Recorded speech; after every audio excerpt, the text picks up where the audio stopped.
...1965. gada marta pirmajās dienās Pasaules ziņu aģentūras pāršalca šaušalīga vēsts. Montevideo, kādā mājā atrasts slavenā lidotāja Herberta Cukura līķis. Pie ķermeņa atstāta zīmīte ar parakstu "Tie, kas neaizmirst". Dažus gadus pēc šī notikuma Izrēlā tiek izdota grāmata ar nosaukumu Rīgas bendes nāve, kuru sarakstīs viens no tiem, kurš piedalījās šajā operācijā. Cilvēks ar segvārdu Antons Kinsle. Grāmata izklāsta notikumu gaitu un šīs operācijas motivāciju. Tā kā grāmatā izklāstītā versija līdz šim nav pārbaudīta un izvērtēta, bet apgalvojums, ka Herberts Cukurs bijis kara noziedznieks, nav guvis dokumentālu apstiprinājumu. Nolēmām noskaidrot patiesību. Herberts Cukurs bija viens no izcilākajiem visu laiku pasaules lidotājiem. Līdzās Lindenbergam, Senķus Dumonam un Čkalovam pasaules aviācijas līgas biedrs. Cilvēks, kurš veicis līdz šim neatkārtotus aviācijas sasniegumus. 3 zvaigžņu ordeņa pirmās šķiras kavalieris, brīvības cīņu dalībnieks, Latvijas armijas kapteinis, aviokonstruktors, kas vēl pirms Irbīša uzbūvējis pirmo Latvijas zemplāksni. Savas dzīves pēdējos 20 gadus Herberts pavadīja Brazīlijā. Pirms mums šīs lietas izpētēji jau bija pievērsies Karls Bjoršmarks. 2006. gada 17. maijā Herberta Cukura dzimtajā pilsētā Liepājā tika sarīkota izstāde Nevainības prezumpcija. Nevainības prezumpcija. Princips, ka personu var tiesāt par noziedzīga nodarījuma izdarīšanu tikai tad, ja tiek pārliecinoši pierādīta šīs personas vaina. Šajā izstādē tikāmies ar toreizējo Latvijas Republikas ģenerālprokuratūras totalitāro režīmu noziegumu izmeklēšanas nodaļas virsprokuroru. Nodaļas lietvedībā ir pārbaudas materiāls saistībā ar Herberta Cukura iespējamo piesaistību kara un genocīdu noziegumu izdarīšanai. Vai mēs varam nosaukt pēc jūsu rīcībā esošiem materiāliem Herberta Cukuru par slepkavu? Nē, izmeklēšanas rīcībā nav konkrēti neapgāžami pierādījumi šobrīd. Turpat runājām arī ar Ebreju muzeja direktoru. Cukura vainas liecinieku ir pārāk daudz, lai mēs šodien varētu izlikties, tos neredzam. 1997. gadā Telavivā iznākusī grāmata ir nonākusi arī līdz mums. Tā ir izdota latviešu valodā ar redaktoru piezīmēm un vēsturnieku komentāriem. Tādi izteicieni kā personīgi atbildīgs par tūkstošiem Rīgas ebreju iznīcināšanu, bende, noziedznieks, Latvijas ebreju iznīcinātājs, grāmatas Rīgas bendes nāve lapas pusēs, lietoti bez kāda juridiski tiesiska pamatojuma. Un šādu emocionāli apsūdzošu kategorisku apgalvojumu daudzkārtēja lietošana lasītājā rada iespaidu, ka Herberts Cukurs tiešām ir bijis bende, noziedznieks un slepkava. Tā vienlaikus nomierinot pazīstamā latviešu lidotāja un aviokonstruktora slepkavu sirdsapziņu. Vienkārši tiešām man šo stāstu pārņem, lasot toreiz radās burtiski neticība, ka kaut kas tāds ir iespējams nesenos laikos, tie faktiski mūsu laika kaut kas tik necilvēcīgs. Savulaik Sandijs Semjonovs, būdams LTV žurnālists, gribēja savām acīm ieraudzīt grāmatā iekļautās daudzās liecības, uz kurām pamatojoties, Izraēlas drošības dienests izreikinājās ar Cukuru. Es varu tikt tiem materiāliem klāt, kas ir publiski. Saku, iespējams, ka kaut kas ir secret par viņu un stāv kaut kādos Izraēlas slepenajos arhīvos, kas to lai zina, bet tas, kas tur bija, tas bija tāds nekas. Mūsu laikos ar to pat nevarētu notiesāt mazāko PVN skolotāju. Grūti komentēt darbības, kas izdarīts ir 40 gadu atpakaļ citā valstī. Dabiski, ka mēs runājam no tiesiskuma viedokļa. Tad jebkura slepkavība ir slepkavība. Jo nevienai personai vai personu grupai, nevienai organizācijai valstiskai vai nevalstiskai nav tiesības rīkot linča tiesu. Tā es varētu komentēt šo situāciju ar Herbertu Cukuru nogalināšanu. Un, protams, viņš bija apbrīnojams cilvēks, un es uzskatu, ka tik nežēlīgu nāvi, kā viņam piestrieda ebreji, kā pirmā Latvijas laikā sauc žīdi, ka tagad tas skaitās laikam lamu vārds, kad par to vispār, tas tik necilvēcīgu, tas vienkārši ir, šitā izrīkoties ar cilvēku, un tas, man liekas, tur varbūt jābūt bijis otrai tiesai pretī, bet, diemžēl, es nezinu, kāpēc Latvijas valsts arī nav mēģinājuši šo lietu pacelt, kāpēc visi palic tā arī daudzpunktu formā. Skaidrojums par etnonīmu lietošanu Latvijā. Līdz 1940. gada vasarai latviešu valodā vārds žīdi bija normāls etnonīms. Paši latviešu žīdi sevi latviski tā dēvēja. Pēc Latvijas okupācijas 1940. gada vasarā jaunā padomju vara faktiski aizliedza šo etnonīmu. Pēc kara vārds ebreji tika pamatīgi ieviests kā vienīgais pieļaujamais. Atliek secināt, ka šī nosaukuma maiņa ir tiešas padomju okupācijas sekas. Mūsu izmeklēšanas ietvaros uzmeklējam vienu no pasaulē autoritatīvākajiem holokausta pētniekiem. Tas ir ieteicami izmeklēt, kādas liecības pastāv pret viņu un par viņu un ierakties, cik dziļi tajā jautājumā var. Kādai ne par to, ka tik daudz no viņa rīcības iztaisīts laika gaitā. Mēs atrodamies Latvijas valsts vēstures arhīvā. Šajās stalažās atrodas tūkstošiem lietu, kurās Valsts drošības komitejas virsnieki ar skrupulozu precizitāti pierakstīja visas liecības, kuras izsita no latviešu patriotiem. Vienā no tādām ar kārtas numuru 10-939 mēs atrodam ziņas par Herberta Cukura dzīves posmu 1941. gada jūnija un jūlija mēnesī. No šīs lietas materiāliem mēs uzzinām, ka 1941. gada jūnija vidū Herberts Cukurs Bukaišu pagastā no vietējiem aizsargiem un patriotiem organizēja Nacionālo partizānu vienību, kuras sastāvā ir aptuveni 30 cilvēku. Šī vienība pastāv no 1941. gada jūnija vidus līdz jūlija beigām.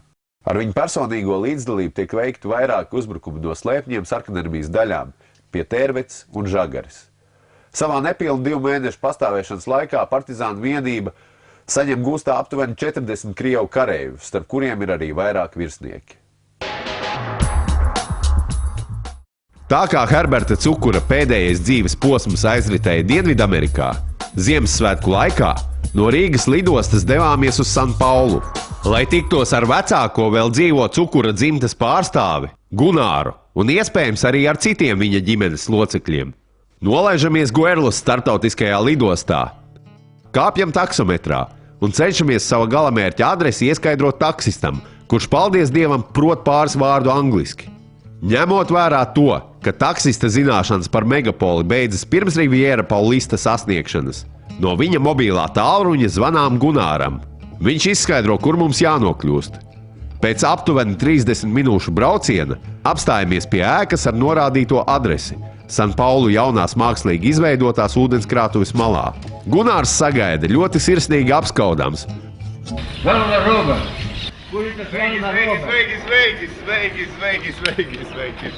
Un, lai gan iepriekš esam kontaktējušies tikai telefoniski, jūtos kā atbraucis pie sena drauga.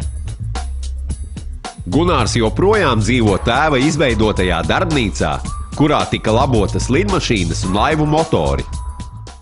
Te es pārbūvēju lidmašīnas, iebūvēju motorus un tā tālāk. Šo vietu, no kurienes pavarās lielisks skats uz Herberta Cukura lidmašīnu bāzi, Antons Kuncle savā grāmatā Rīgas bendes nāve apraksta kā vietu, kurā viņš ieradās, lai ne tikai nobaudītu marinētas austeres, bet arī izdomāt veidu, kā iepazīties ar Cukura ģimeni, iegūt viņu uzticību, lai viņam pietuvotos un nogalinātu viņu. Noskaidrot notikuma detaļas, kā arī atcerēties pusgadsimtu senus notikumus, ejam pie Herberta Cukura juniora, kurš joprojām dzīvo mājā, kur savas dzīves pēdējos gadus ģimenes lokā aizvadījis slavenais latviešu lidotājs. Kaut mazliet, dažas lietas ir mazliet pārbūvētas, nav Atceramies, te bijām, visi sēdēja pie galda, ne? Un manreiz mazais brālis, ne? Un Rišārds, ne? Un man meita, ne? Viņš paņēma viņu uz klēpu, ne? Un tie saucu Ciju, ne? Ciju, ne? Onkuli, ne? Un mana māte speciāli uztaisīja viņam, kad uzcepienu kūku, ne? Tā tālāk, lai viņi saņemtu kā labu. 63. gadā šajā pašā Ziemassvētku dienā pie šī paša galda mēs bijām kopā manu tēvu, svinījām Ziemassvētku kopā ar Antonu Kunzuli, kas pie galda bija. Un mēs tajā dienā nevarējām iedomāties, ka tas būs mana tēva slepkava. Ir pagājuši tik daudz gadi, šodien ir pa jaunu Ziemassvētku, bet manas tēvs vairāk te nav. Izcilā aviātora dēli ar skumjām atceras viltus drauga divkosību. 1965. gada 28. janvārī Kīnsle atkal devās uz San Paulu, lai uzsāktu operācijas pēdējo posmu. Viņš bija sarunājis tikšanos ar Cukuru, lai aicinātu viņu doties biznesa darījumos ārpus Brazīlijas robežām. Sveicināts, Antona kungs, te es esmu! Es izdzirdēju Cukura pazīstamo balsi. Kas tur notiek? Kamera? Tas nozīmē, ka Cukurs mani filmē, iemūžinot manu seju un manu stāvu uz 8 mm lentes. Es instinktīvi pacēlu roku, lai tas izskatītos kā sveiciens, bet patiesībā centos noslēpt no kameras dažas savas raksturīgākās pazīmes, vismaz kaut vai kailo pakausi.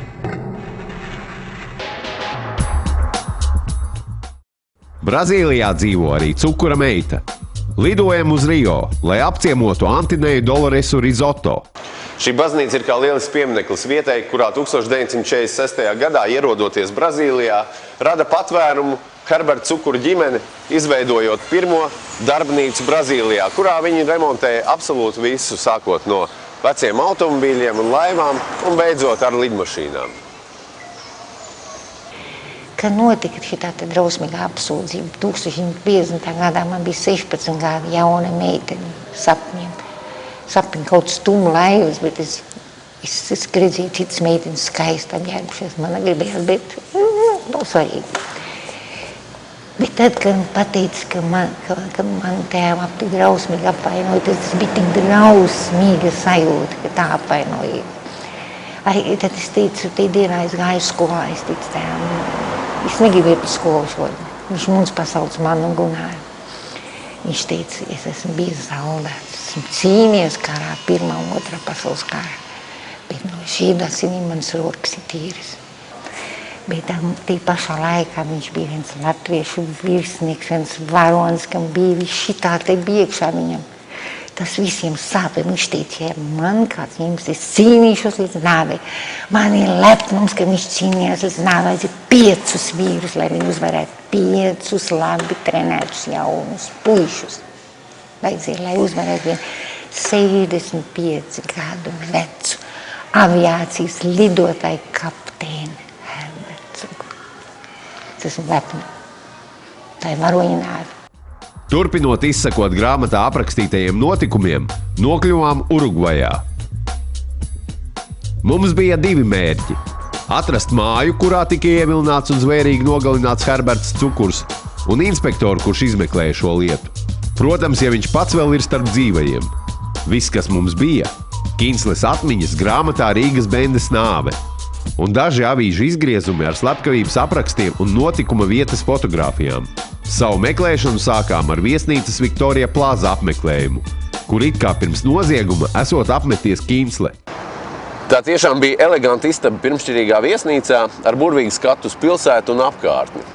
Tā Antons Kunzlis savā slepkavības aprakstā ar nosaukumu Rīgas bendes nāve attēlo viesnīcu Viktorija Plaza, kas atrodas pašā Montevideo centrā un no kuras jumta var redzēt arī ostu ar reidu, kurā atradās Izraēlas kuģis Hairimon, ar kuru iespējams Cukurs bija jānogādā Izrēlā. Mēs zinājām tikai inspektoru, kurš izmeklēja šo lietu, uzvārdu. Cerējām viņu atrast, izmantojot telefonu grāmatu. Velti. Izrādās Urugvajā Otero ir nemazāk kā Latvijā Ozoliņu.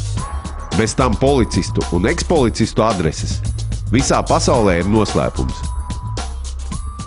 Zinot, ka māja, kurā noticis noziegums, atrodas Karasko rajonā, nolēmām doties turp. Kad taksometra vadītājiem izskaidrojām savu mērķi, viņš mūs noturēja par jukušiem. Jo Karasko ir milzīgs privātmāju rajons, kur mūsu meklētajai mājai līdzīgu ir tūkstošiem. Miramāra parks ir tur pie Las Amerikas. Jā, labi, bet viņš meklē Karasko parku. Tāpēc, ka tas ir mainīts. Jā, protams, mainīts ir viss. Pārsteidzoši, cik ļoti avantūristu gars reizēm tiek atalgots ar nejaušu veiksmi. Iztaujājām vietējo policistu, rādot viņam 1965. gada fotogrāfiju. Šeit jāatzīmē, ka tradīcijas ģimenē spēlē lielu lomu. Vietējais policists jau izbalējušā avīžu izgriezumā atpazina savu tēvu policistu. Tā mēs pavisam laimīgā kārtā uzzinājām ne tikai to, ka izmeklētājs Alejandro Otero ir dzīvs, bet arī ieguvām viņa tālruņa numuru.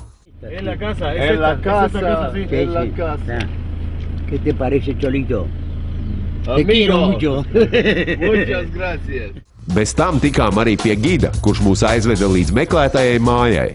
Mēs atrodamies vietā, kur no dzīves šķīrās Herberts Cukurs. 1965. gada 23. februārī Mossad rīkotajā akcijā viņu nogalināja. Tikai pavisam nesen šeit sāk dzīvot cilvēki. Ilgus gadus desmitus šī māja stāvēja tukša. Otero ir pārsteigts, jo nesot gaidījis, ka tāds brīdis pienākšot. Tā esot bijusi viena no vissvarīgākajām izmeklēšanām, ko viņš savā profesionālajā dzīvē veicis. Pēc 48 izmeklēšanas stundām es jau biju pilnīgi identificējis, kādi cilvēki bija darbojušies noziegumā, kas bija mirušais, kādi bija motīvi, kas bija notikuši, lai izraisītu lietu, kuru mēs izmeklējām. Par to es jau kādā brīdī biju saņēmis informāciju, ka kaut kur šajā zonā, kur šobrīd atrodamies, bija mirušais, kas bijis kara noziedznieks. Otero piekrita uz vietas restaurēt 1965. gada 23. februāra notikumus. Sitienu pēdas, ko viņš bija saņēmis pa galvu, bija redzamas uz griestiem, un tas viss šeit bija pilns ar asins straipiem, un šeit viss bija pilns ar tārpiem. Asinis un tārpi, asinis un tārpi. Turklāt šeit bija pistoles daļa, ar kuru viņam sita pa galvu, un viņa smadzeņu gabalu. Šeit smadzeņu daļiņas pielipušas pie griestiem. Atvērs šīs durvis, neko sliktu nenojausdams, Herberts Cukurs iegāja pilnīgā tumsā, kur viņam uzmetās 4 labi trenēti žīdu teroristi, un aiz viņiem sekoja arī Antons Kuncle. Nespēdam tik galā ar Cukuru, viņi sāka viņu sist ar āmuru. Herberts Cukura galvaskauls bija pilnīgi sadragāts. Taču arī tas viņu nesalauza, un līdz pēdējiem elpas vilcienam Herberts Cukurs cīnījās kā vīrs un varonis. Beigās teroristiem nekas neatlika, kā ielaist Herberta Cukura galvā 2 lodes.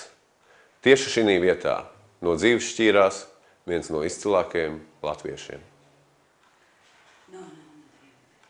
Mūsu 4 dienu centieni pietuvoties vēsturiskajai patiesībai Herberta Cukura lietā ir vainagojušies ar jaunām emocijām un faktiem. Atgriežamies Rīgā, lai dalītos savos iespaidos un uzmeklētu nākamo pavedienu. Ezergails ieteica tikties ar vienīgo dzīvo liecinieku, kura liecība ir izmantota apsūdzībai pret Cukuru, ar Abrahamu Šapiro. Izstādes veidotājs Bjoršmarks jau bija noskaidrojis, ka Šapiro ir mainījis identitāti. Šodien viņš esot izcils mūziķis un dzīvojot Lasvegasā. Teju vai pēdējais liecinieks ir liela mēroga zvaigzne, bet galvenais viņš ir un ir dzīvs. Braukt uz Ameriku intervēt Šapiro šajā jautājumā mums likās ļoti pārgalvīgi un bīstami. Baidījāmies, ka viņš varētu mums atteikt un negatīvi izturēties pret žurnālistiem, kas interesējas par cilvēku, kuram viņš ar savu liecību ir piespriedis nāves sodu. Lai arī pārdroši, mēs nolēmām riskēt, uzmeklējot un nopratinot Šapiro. Labi apzinājāmies, ka ja šis cilvēks pasūdzēsies policijai par kaut kādu neakreditētu žurnālistu uzmācību, mūs izraidīs no Amerikas, un mēs varēsim aizmirst par iespēju vēl kādreiz atgriezties šajā valstī. Zinot mūsu liecinieka jauno identitāti un bijušo darba vietu, devāmies meklēt. Iestādījuma laipnā administratore iedeva mums bijušā Krogas muzikanta tālruņa numuru. Tā kā mērķis bija vitāli svarīgs patiesības noskaidrošanai, rīkojāmies ārkārtīgi piesardzīgi. Mēģinājām Šapīro sazvanīt, izmantojot Skype. Nesekmīgi. Bijām pārliecināti, ka Abrahams var apdraudēt mūsu plānus un darbības Amerikā. Izmēģinājām telefona automātu. Nesekmīgi. Beidzot, pēc vairākārtējiem centieniem mums izdodas. Aicinot Abrahamu uz tikšanos, esmu tiešs un atklāts. My name is Roberts Klimovic. I am from Riga. We're coming to Las Vegas to talk with you if it's possible. Are you from Latvia? Yes, I am from Latvia. Uz jautājumu, vai cukurs šāva žīdus, saņemu konkrētu atbildi. Protams, ka šāva. Jautāju, kāpēc viņš par to ir tik drošs? Šapīro atbildi mūs pārsteidz. Mossads viņu nenogalināja tāpēc, ka viņš bija labs zēns. Mossads zināja, ko viņi dara.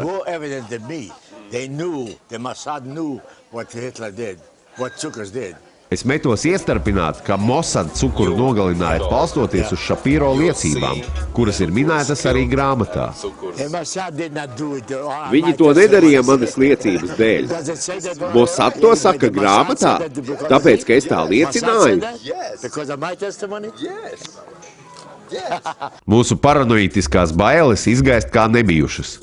Esam šokēti par mūsu sarunas un līdz ar to arī visas cukura lietas pavērsienu. Savā Lasvegasas slepenajā ekspedīcijā esam noskaidrojuši, ka Abrahams šādu liecību nekad nav devis. Šo liecību esot pierakstījusi Vācijā atbrīvoto ebreju organizācijas juridiskā nodaļa. Arī divas citas apsūdzības liecības it kā ir pierakstījusi šī pati organizācija. Kas ir šī organizācija? Mums neizdevās noskaidrot. Nav arī zināms, vai šāda organizācija vispār ir eksistējusi. Un Šapīro teiktais liek apšaubīt visu ar šo organizāciju saistīto lietu autentiskumu.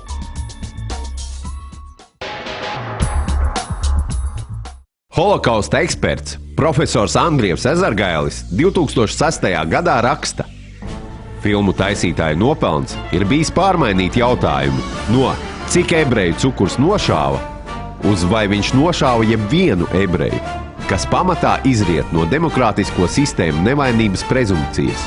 Par to, ka cukurs darbojās ārāja komandā kā garāžas pārzinis, nav noliedzams. Cukura dzīves grāmatā arī būtu jāieraksta, ka viņš palīdzēja vismaz 3 Latvijas ebrejiem pārdzīvot holokaustu, kas masādnieku sarakstītajā grāmatā par cukuru bija izlaists. Cilvēks, kas viņu ir personīgi izglābs. Izglāb, nozīmē izglābt. Ne tikai no bedres atrāva nost, bet taču baroja un slēpa. Tas ir visu 42, 43 un pusi 44 gadu un izved no Latvijas.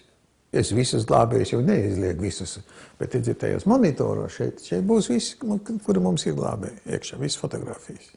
Savelkot galus kopā jāsaka, ka liecības pret cukuru ir bijušas tik pārspīlētas, bieži pat absurdas. Kapitalistiskajā pasaulē valda citi likumi. Uz San Paulo aizbēdzis SD šāvēju komandas kapteinis Herberts Cukurs. Kad brazīliešu prese par viņu rakstīja 32,000 cilvēku slepkava no Rīgas, noziedznieks vietējā žandarmērijā izlūdzāts miesas sargus, trietā esot vieglāk drebēt. Lai atrastu patiesību par šo cilvēku, iztauja būtu jāsāk no 0 punkta. Ko, kā liekas, enerģiskie filmu darītāji arī dara. Tā Andrievs Ezargailis. Bet mēs filmas C un leģendu mednieku autori esam šo iztauju no 0 punkta uzsākuši. Lai pēc iespējas drīzāk maksimāli pietuvinātos patiesībai par nežēlistībā kritušā Herberta Cukura dzīves gājumu un viņam piedāvātajiem varoņdarbiem.